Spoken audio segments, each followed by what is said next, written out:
In today's video, I'm going to teach you how to convert an image to grayscale in Photoshop.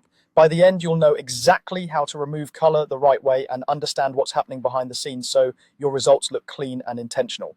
First, open your image in Photoshop. You can drag the file onto the Photoshop window or use the File menu and choose Open. Give your image a quick check in the Layers panel to make sure you're working on the correct document.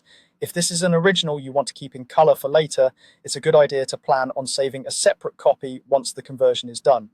Now, head to the top of the screen and choose Image, then Mode, and select Grayscale. The Mode submenu is where Photoshop stores all the different color systems, and Grayscale is designed for images that contain only shades from black to white.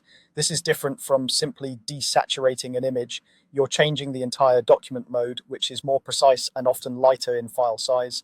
When you select Grayscale, Photoshop will prompt you with a message asking if you want to discard color information. Choose Discard. This step permanently removes color data from the document, which is why saving a separate copy is helpful if you need a color version later. If you click Discard and immediately change your mind, you can still use Undo or the History panel to step back. Once you've confirmed your image is now grayscale, you'll notice that all hues have been translated into tonal values from deep blacks through mid-tones to bright whites. In the Channels panel, you'll see a single gray channel instead of red, green, and blue, confirming that the document is truly in grayscale mode.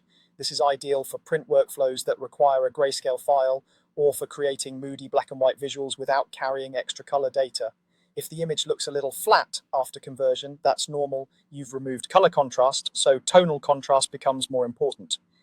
Adjustments like levels or curves can help you fine-tune brightness and contrast later, but the key conversion step is complete. And if you need to continue editing with brushes or filters that expect a full color mode, you can switch back to RGB color under image, then mode. Just remember, returning to RGB won't bring the original colors back. It only re-enables a color workspace. Finally, save your work. Choose Save,